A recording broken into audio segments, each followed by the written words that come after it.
the full travel of the funds. And when we talk about ZSAs, Zcash shielded assets, which Kedit is developing, then the main application for that, or the biggest one we see, which is stablecoins, the issuers of stablecoins also need to be compliant, and they have their own set of requirements, and that set of requirements goes in conflict with not seeing what the assets have been doing on the blockchain. So on the one hand, we don't want a full trace of all transactions to be available to anyone without our consent and control as users. But on the other hand, we are interacting with these exchanges and issuers, and they have their own regulations and set of needs. Now, there's a meta problem on top of it, which is that those two communities, the community of developers and the community of, let's say, regulation enforcement, they don't see the same facts. When we develop on Zcash, we know why we're doing it, and we're seeing mostly legitimate uses. The furthest from legitimate use is if someone is saying, I don't want to care about taxes. Now, this is, of course, evading taxes is against the law. Here in this panel, you can see on the rightmost side, the IRSCI investigator that is looking after transactions where people evade taxes and do other crimes with digital assets. But from his perspective, that's what he sees. He will primarily see the crimes, even if there's not a lot of them. That's the lens by which they see the entire ecosystem. And they're actually seeing things that the developers will never see, because as an investigator, they will have access to facts and data that us as a community we're not aware of. We don't know what the ecosystem or the systems are used for. We cannot know. That's the point of having full privacy in Zcash. So they focus on the bad uses. We know that I'm biased here, of course, but we know that we're building this for the good uses. And we're actually vocal as a community, and we should be even more vocal about the fact that we don't want bad uses of privacy on this network. But the numbers, the data is not shared, so we don't really talk the same language. What you're seeing here is an attempt to try to bridge that gap by approaching the regulators. Here, this was in Washington, and talking about this discrepancy between how they perceive the ecosystem and how we perceive it. And this is not going in a good direction currently. The last move was to put a focus on Samurai Wallet and wallets that have increased privacy, sometimes referred to as mixers. These are the big change is looking at developers of software that are building these wallets and deciding that this activity of developing the software is not something that complies with the law. Now, this is I won't get into the specifics because it's fresh and there's a lot of debate and there's counter arguments that are being brought by the entire community. Was frankly shocked by the last moves. What we should pay attention to, though, is what are we trying to achieve with the software we're building? And if it's an established fact that the software main purpose is facilitating transactions that we somehow know by some fact, we know that those transactions are not legitimate, then of course we should stop developing features that facilitate non-legitimate use of privacy. And we should certainly not encourage anyone. I'm speaking as a participant in the Zcash community. We should not encourage anyone who wants privacy to join, including those that you have a strong suspicion to believe that they would use it for clearly bad things. I don't know, no one has the whole facts about this particular case with Samurai Wallet, but I think that it puts the entire field in not at ease. And I can see consequences already with ECC asking themselves, do we want to develop a wallet? Also, do we want to have dev fund payments to ECC directly from Zcash?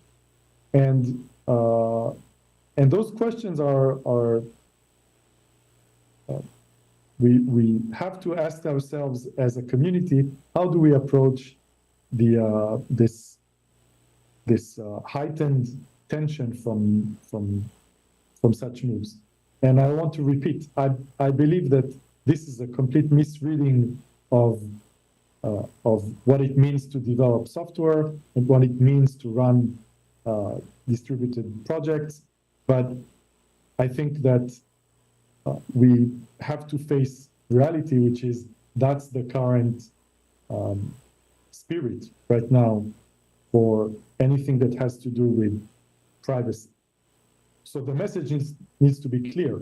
We need to find a way to demonstrate that the privacy that we're meaning is the legitimate type, the one that serves users to protect their financial data, and that we're not accepting in our community bad uses, and we help those actors that are in between the exchanges, the stablecoin issuers, we help them get onto this this network, this ecosystem that we built, with tools that allow them to be compliant. So the big question here is, what can we do? Now, Kedit is specifically developing, I didn't introduce myself in the beginning. I'm Jonathan Wash, CEO and founder of Kedit. We are working on Zcash shielded assets, the ability to issue assets on the Zcash blockchain and move them around with full privacy. And one of the big use cases of ZSAs is stablecoins. And so because each asset that is issued is a separate thing, you can have, you de facto have an opt-in mechanism. People can decide not to use an asset if they don't like how this asset is managed and the level of privacy they get from interacting with a particular asset. On the left, you can see Bills, which is the stable coin that was announced on in Israel that Kedit was also involved in, along with bits of gold. This is where we see the need for stable coins, where we're at the forefront of this ecosystem of using blockchains for supporting payment and for supporting a wider use, with more people onboarding and discovering the ease of use of moving assets on blockchains, digital assets. And of course, the stability that is offered by the underlying asset, this is an increased benefit for those who want to get into crypto, but not with all the volatility. So it's one of the main reasons why stablecoins have such a success. The stablecoin is backed by a fiat currency that sits in a bank, and so all of the regulation that applies to the issuer, counting the amount of circulating tokens versus how much is in the bank, and issuing and redeeming the fiat and the tokens, making sure that when someone sends, let's say, dollars, there's the right amount of tokens issued and vice versa. All of this is centralized. The issuer bears a lot of responsibility doing that. And so they need to have some recourse because the issuers are under scrutiny from regular regulators. Right, so maybe I'll pause here if there's obvious questions. Let me check the chat for a moment. Okay, I can see an obvious question. How do you propose that bad be distinguished from good? One person's freedom fighter is another person terrorist, as the saying goes. It's interesting the choice of words. If the ability to censor or exclude exists, it will inevitably be used by the powerful against the powerless. Okay, this is a core question. So, I mean, beside the example that was picked, and I'll try to touch on that at the end, but the distinction between good and bad here is outside of the scope, because way before that distinction, there is a matter of jurisdiction. In the case of a stable coin, there's a very clear jurisdiction. That's where the issuer of the coin, the stable coin, is located, and the laws that apply to that issuer. And so we don't have the luxury of having the total freedom of a decentralized system where it's much more unclear what is the jurisdiction that applies. For the issuer of a stablecoin, they need to have tools so that they can abide by their local the local laws. And so if we want to have issuers of various countries or joining this network, we need to give tools so that they can do the work of being compliant with their regulation. And so this pushes the question of good and bad uses on the interaction between the issuer and their regulator. And it also limits the usability or the scope of what a stablecoin can do when compared to the freedom that is obtained from ZEC itself. So I'm focusing this conversation on the angle that Kedit is working on, which is ZSAs and assets on Zcash. And so what we're proposing is a set of, let's say, compliance-friendly functionality. The goal of this is to make it possible for issuers to join the ecosystem and to use the advanced techniques and tools that exist on Zcash, which would make the stablecoin the most advanced form of payment that exists, but still be able to comply with the regulation that falls on an issuer. So to be more specific, there's features related to encrypting the data so that only the issuer can have a look at the data. So in a way, relinquishing, however that's pronounced, the control of your private data for that specific asset. And by choice, when you're using this asset, you're saying, I understand that the issuer is actually able to see where this asset is moving.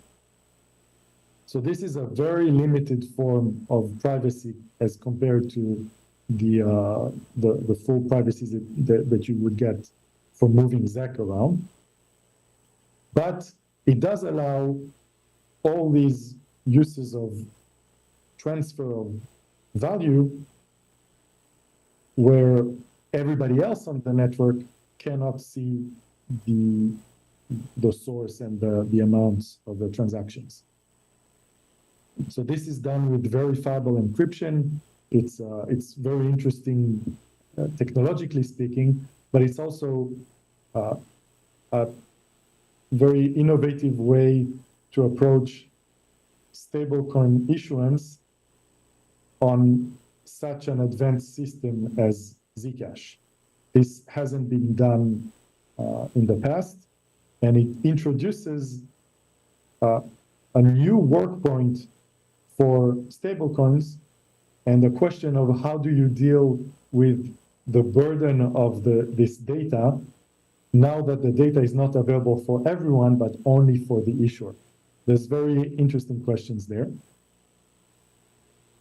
The other smaller, let's say, features are standardizing a way to add identity on the memo of the transaction.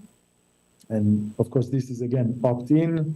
You decide how you, which asset you want to interact with. And if that asset allows it, you can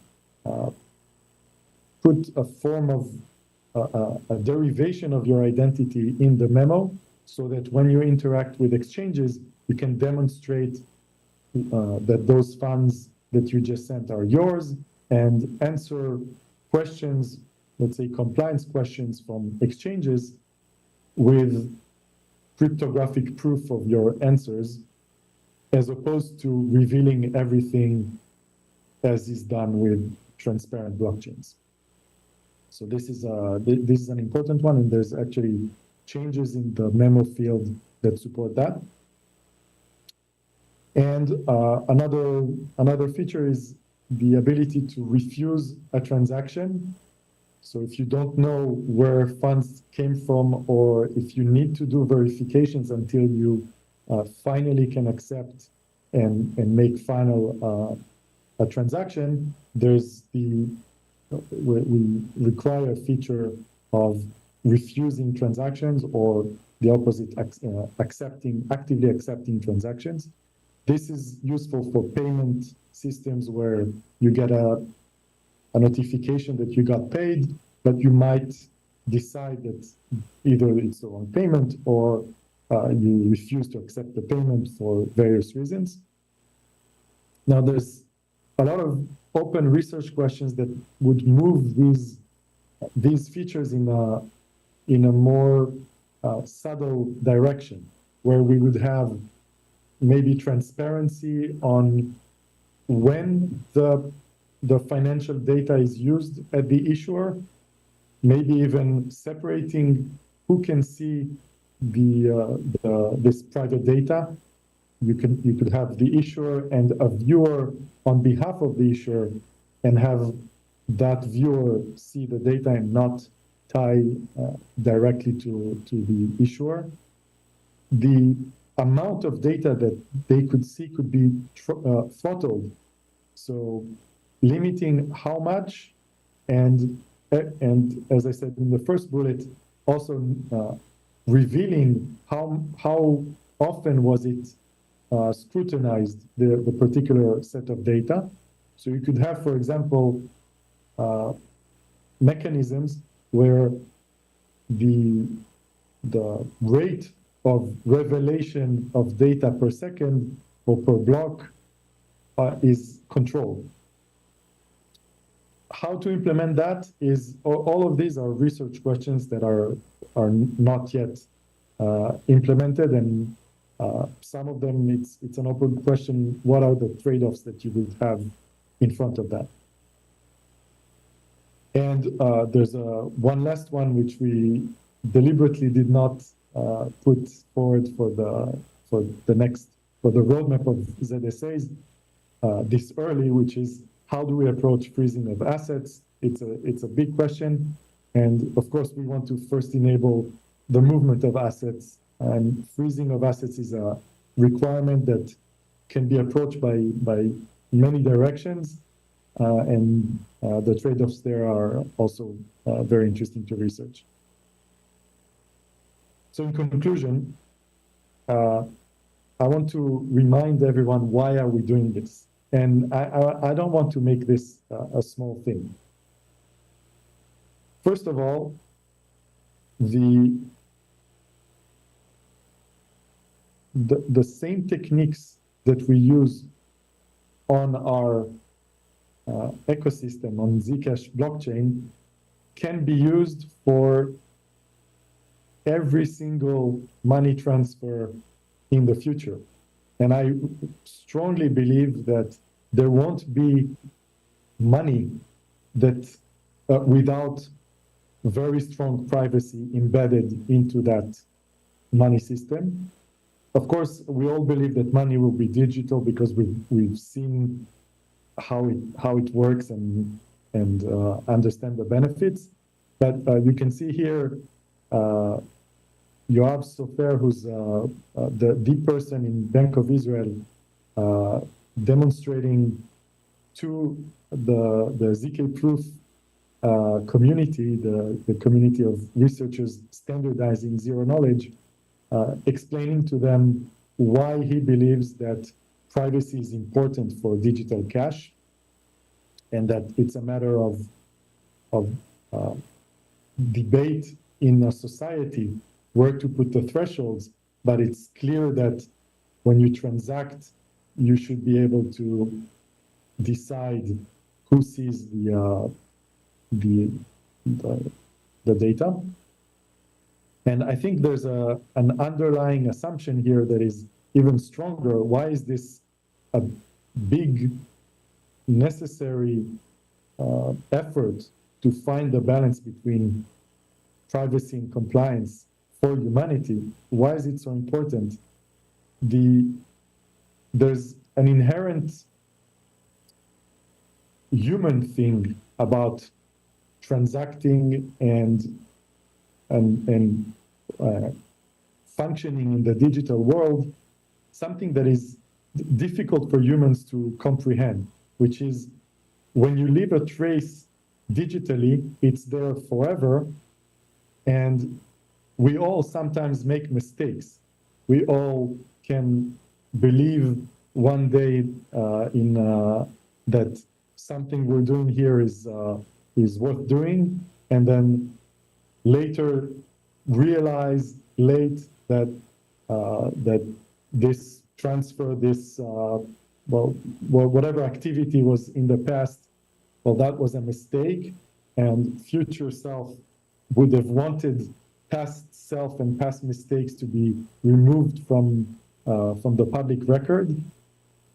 And it's very human to want to have the ability to take risks and have the right to be wrong. Of course,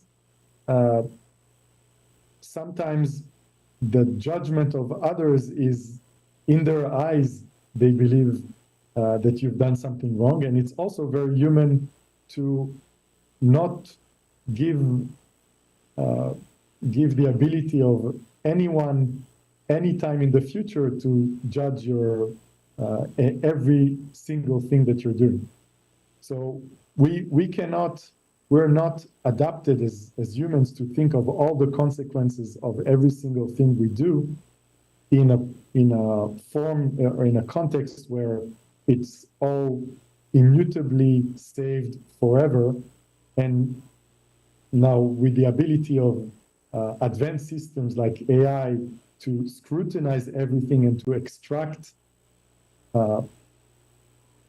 consequences or readings from all of the past digital traces. This is not something that humans are meant to deal with.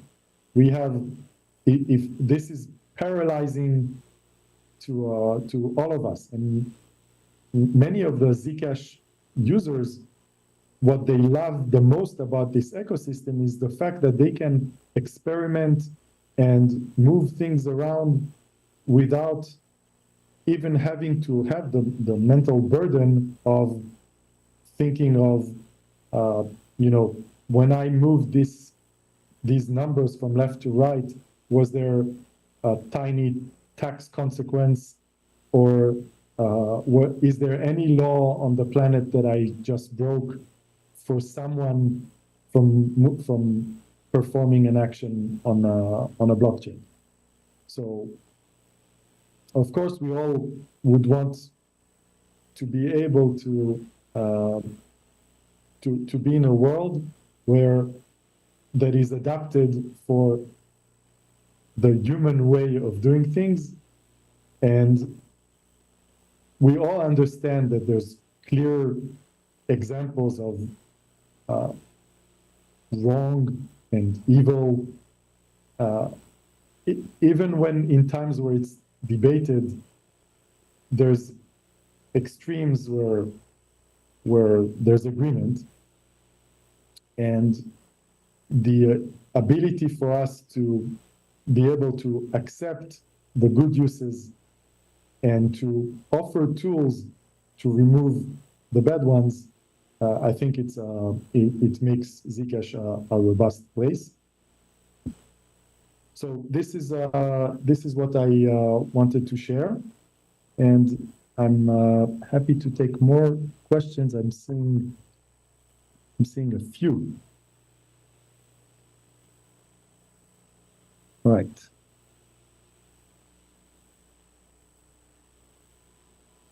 Is there a framework that allows developers to know which regulation is worth investing on? Or is it compliance, or is compliance an endless moving goalpost, an oasis that we would chase forever and ever?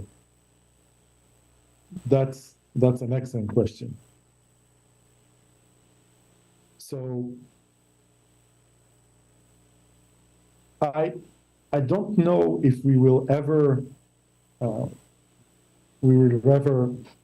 develop in Zcash systems that reach the oasis of compliance, in the sense that I'm not familiar with any institution in the world that can take these techniques and actively bless them. It's the actors that interact with Zcash that have some more defined sense of compliance and a more pragmatic, down-to-earth set of rules that serve as a target. So what we should be trying to do, I believe, is invite those actors that act as in between the general, governments and general population and the blockchain system.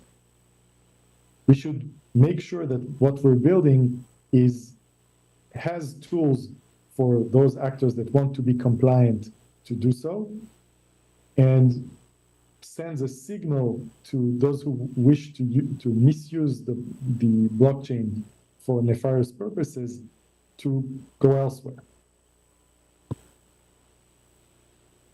Okay. Another question. Limiting the rate of revealing information seems not to respond to an existing regulation. A regulator could argue that you must reveal all the data about sanctioned addresses regardless of the rate, and then you would have a conflict between the technically enforced policy and the regulation. Yeah, so I think this conflict between what's technically there and the regulation will pop its head in many different places. So what we should try to achieve is sufficient pragmatic outcomes, meaning what we exploit here is the fact that most of us as users and as stakeholders of the Zcash ecosystem, a vast majority realizes that Zcash is used for good purposes and wants this ecosystem to be used for good purposes. So we can leverage the fact that we count on each other to somehow find the average place that we all agree is the average use of these techniques, and doesn't constitute blatant money laundering, terrorism financing, and other bad uses. I think the question of rate limiting the information is a research topic. We don't know how it would be approached, but you could see systems where the thresholds would be a form of negotiation between the ecosystem and the law enforcement that use it. And if there's bad, overuse of this threshold, well, the ecosystem could react to this overuse. I don't expect a pre-acknowledgement of a feature with saying, yes, this passes a defined set of rules. That's never been the case on anything in crypto.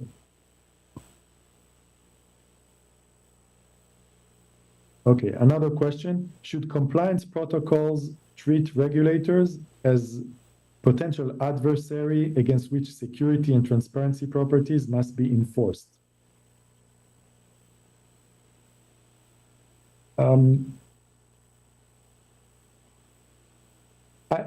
My gut feeling is that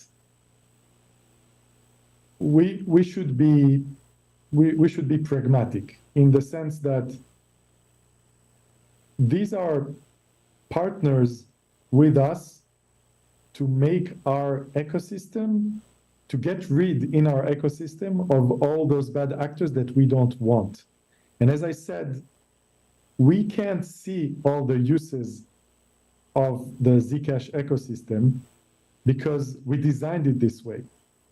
So we rely on the work of law enforcement and regulators to help us weed out those bad actors.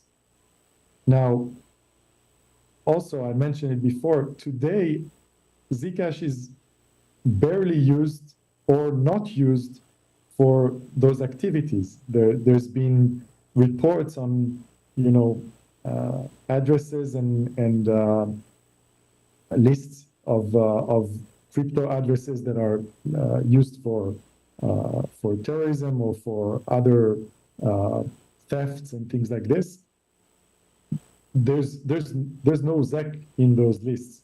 If there is, it's old and very few and in between, barely any. So I would call those regulators, they're not adversary.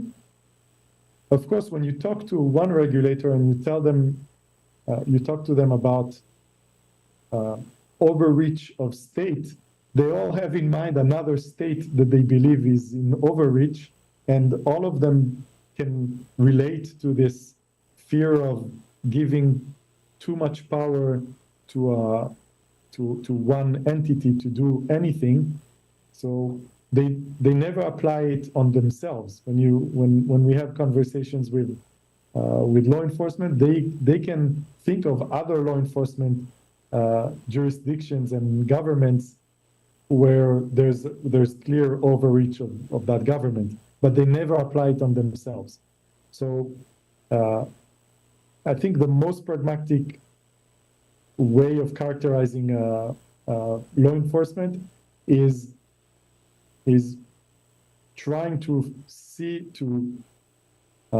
use the fact that they have a mandate to seek criminals and facilitate weeding out of criminals as much as possible, especially as a signal to criminals not or bad actors not to be joining this network. All right. Other questions? I'm, by the way, this is recorded, and I expect the bulk of questions to come afterwards. So if you're seeing this not live, you can still ask questions, and I will try to revisit and answer as I can. With whatever answer I think is best at the time, but I don't really have all the answers. What stops a regulator from saying you clearly have the technical capability to add compliance for ZEC because you added it for other assets? This undermines your argument of just providing neutral infrastructure. Add compliance for ZEC now or we'll shut you down. Well, arguably, first of all, we need to propose to the Zcash ecosystem directions and features, and then collectively it can be accepted or not, and it's not in the hands of a particular company or person where Zcash is going. So I strongly advocate for sending those signals on in those places where we're already in regulated territory. So stable coins are clearly regulated territory because the underlying asset sits in a bank that's regulated. So I think it's something that is straightforward to accept as a community, because we're not talking about undermining anything in the system. We are inviting stablecoin issuers to use these augmented facilities, these strong privacy facilities, and still be able to work with regulation. I don't know if that answered the question fully. Okay, we're going deeper in the rhetoric. So if the backdoor-like compliance functionality is introduced, won't it make all issuers afraid of not enabling it, effectively making it mandatory? Yes. Next question. I think the longer answer is, if you're a stablecoin issuer, you probably need to look at the regulatory environment to be an issuer, and part of you're under a regime that's much more strict than any feature that we would add on Zcash. So the functionality that we would be adding is signaling to stablecoin issuers, this is a great ecosystem for you, and you by joining this ecosystem, you would be you would serve your clients and have them give them a much stronger service of payment and value transfer with full privacy. But I don't see an alternative for a stablecoin issuer not to be. How can they be an issuer if they don't already are? If they're not already under a pretty strict compliance regime? And I didn't bite the backdoor lack compliance. It's not a backdoor. It's front and center. You are relinquishing. I can't say this word.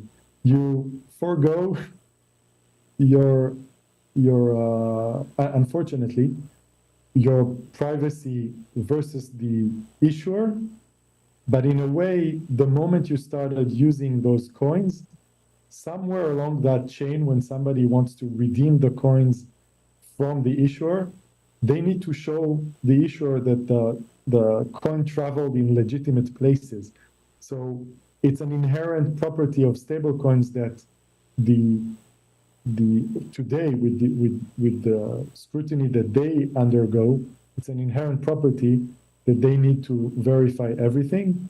So it's not a backdoor, it's the ability to interact with stakeholders that have this kind of regime.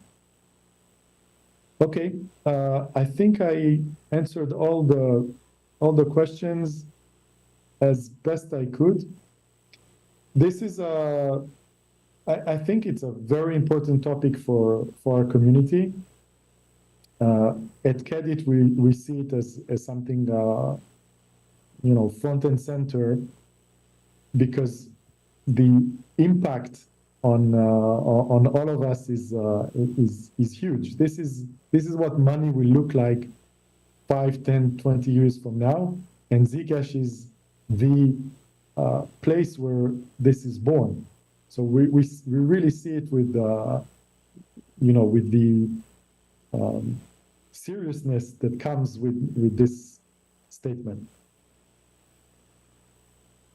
Oh, and one cherry. Will Bits of Gold launch the first stablecoin on ZSA? So thank you for the question. Bits of Gold is currently in a pilot for a stablecoin on another ecosystem. I think that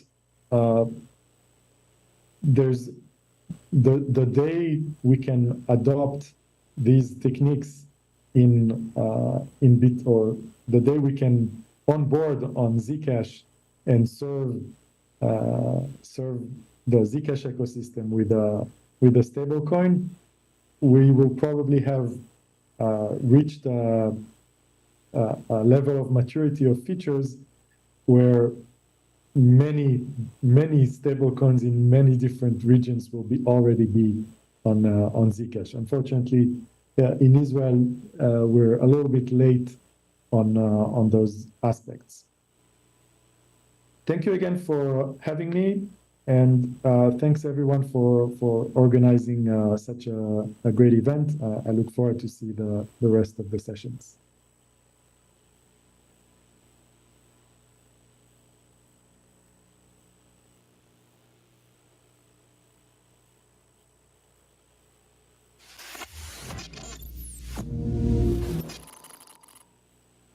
Hello, checking in from ZconV in Barcelona. I am joined by Paul Boy from Edge. Paul, how are you doing today? Doing great. Good event. Yeah. Great meeting some people new and some people from way back. And it's been a great event to go to. I love these a little bit smaller, intimate events. Yeah, it's just the right size. Yeah, I totally agree. Con la ZconV, el conocimiento es la voz, uniendo a todos desde el amanecer. Zcash avanza con mucho que hacer. La privacidad y la seguridad son la clave en esta conferencia, donde todos tienen su llave. Desde cada rincón, la comunidad se activa con ideas brillantes. La innovación se aviva. 5 días, las mentes se conectarán. Zcash unificado, juntos explorarán. Como va de guía, interacciones reales. ZconV, evento que marca la idea.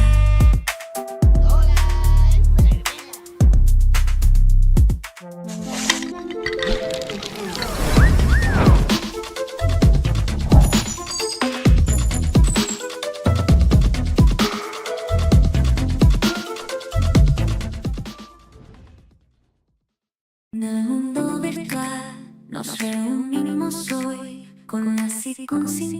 El conocimiento es la voz, uniendo a todos desde el amanecer. Zcash